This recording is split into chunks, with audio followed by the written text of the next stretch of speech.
Rhino horn smuggler Chumlong Lemtongtai has been sentenced to 40 years imprisonment by the Kempton Park Magistrates Court on Gauteng's East Rand.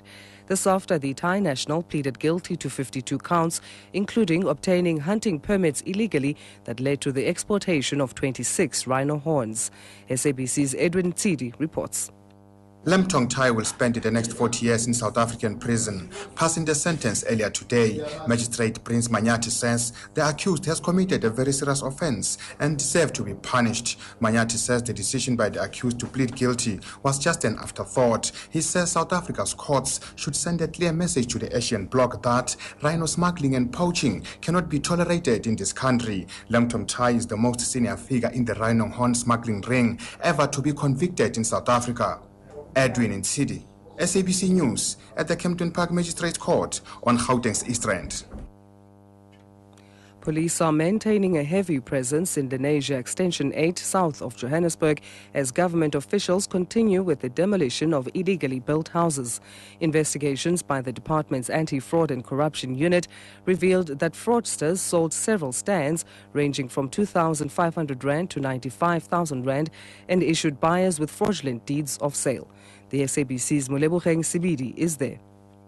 There's a heavy police presence here at Lenasia. The tactical unit has begun demolishing houses that were illegally built on government land. Community members are visibly upset and angry as they watch their homes being leveled to the ground. The situation is tense and police officers are on high alert. Most residents had to be forcefully removed for the demolition process to begin. Moleboheng Sibidi, SABC News, Johannesburg. The Marikana Commission of Inquiry will adjourn again today and continue with the hearings next week Wednesday until Friday. Judge Ian Farlam announced this at the start of the hearings this morning. He says the two-day adjournment next week is intended at giving stakeholders ample time to study evidence documents. Some legal teams also told the Commission earlier in the week that their clients are not ready to present evidence before the Commission. Former National Police Commissioner General Bheki Cele says fears of violence breaking out due to tensions in the ANC ahead of the National Elective Conference in Mangaung are unfounded. He was speaking at Umhlanga, north of Durban, during a discussion hosted by the Zubera Institute for Research and Development on violence in the country. Cele says tensions are normal in politics and calm will return after Mangaung.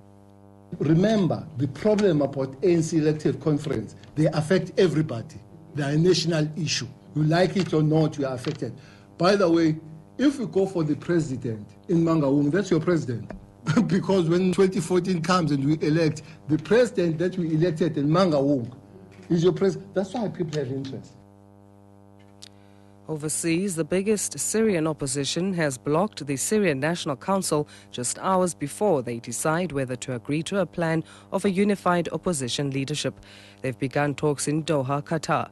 The plan set out by the American-led Friends of Syria calls for opponents of the Syrian government to be brought together behind one leadership.